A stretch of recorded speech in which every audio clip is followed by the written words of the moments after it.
Good morning, everybody. My name's Christiana Davidson. I'm a psychotherapist and a hypnotherapist, and you are so welcome here on my YouTube channel, where we discuss all things to do with the impacts of the wounds of childhood, particularly those if you come from a narcissistic family system, on you as an adult. And so today we're going to look at one of the key impacts.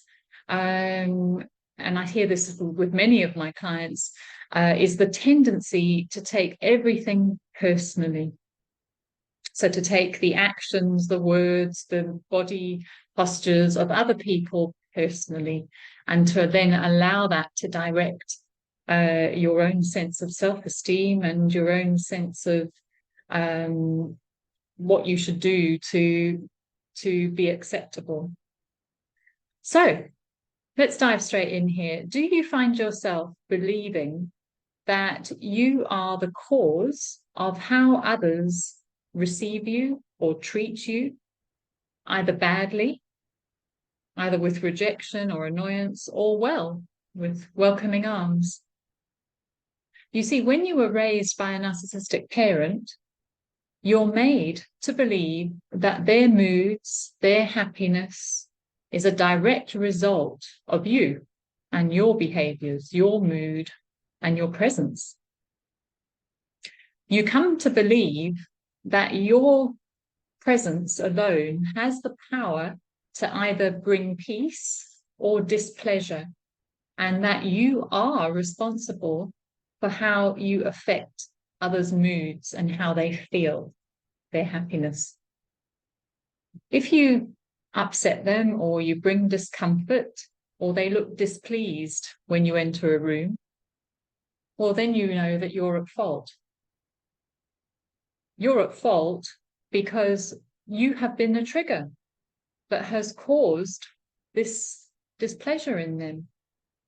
And so you spend your life trying to be a soothing presence or a trigger for their happiness, for their pleasure. Or sometimes you might do the opposite. You resign yourself to always being a trigger for their bad moods, for their upset. And so you stop trying to get positive attention at all. And you settle for being the cause of negative reactions, and you come to expect those from everyone. At least that's better than no reaction at all. But in both cases, the narcissistic parent and their mood is the cause, is the thing that connects both of these reactions. You see, her feelings or his feelings reign supreme, and they dictate your sense of yourself being either good enough or not good enough in any given moment. And so what happens as a result of this through life, and you may hear yourself in this, that you take the actions and words of others as a communication to you about whether you're good enough or not in that particular moment.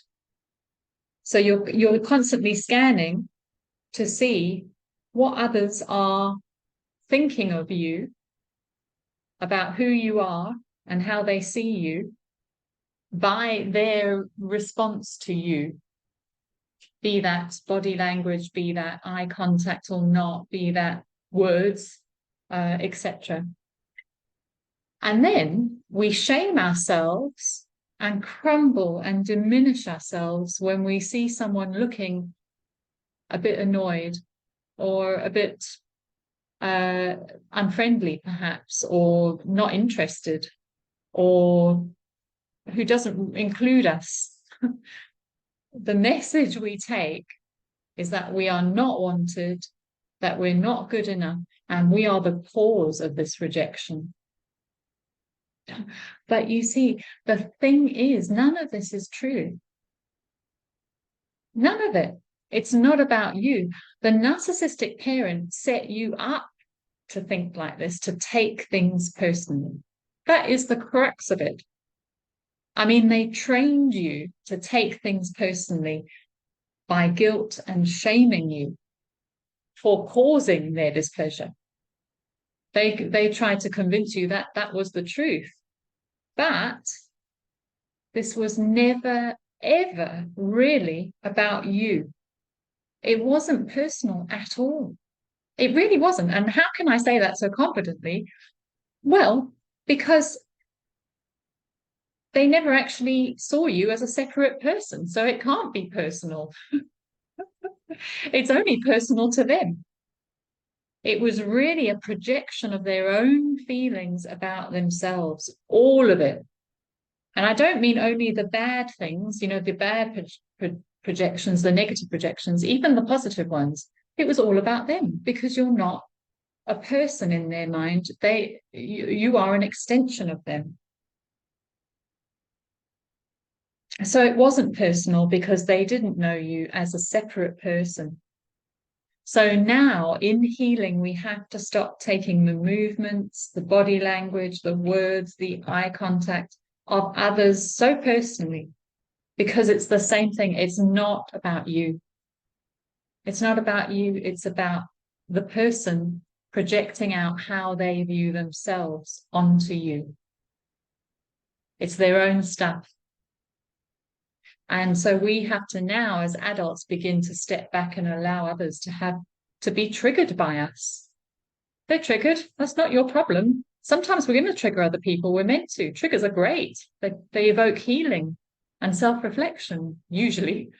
We're not here to please everybody, to bring comfort to everyone. No, we're here to be ourselves and to allow others the room to be who they are.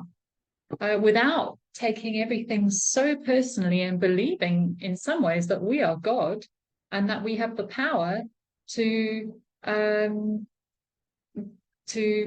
other people's lives, to bring them happiness or not. No, we have to let go of that. And that brings peace, and that brings a relief of so much pressure and anxiety. You know, when we come to realize, no, we can let go of others' reactions and not take them personally because it's not about you. That really frees us then to bring the attention back to ourselves and to become our own person, separate from the narcissistic parent, separate from other people, and to have our own view of ourselves, not to base our view on the view of others. Okay, I hope that was helpful, everybody. Please check out my website. I'm hosting an online group hypnotherapy event happening in October. It's going to be amazing. I'm going to put some more information up in the coming weeks. But if you have any questions, you know, shoot me an email, go to my website, you'll see the links are there.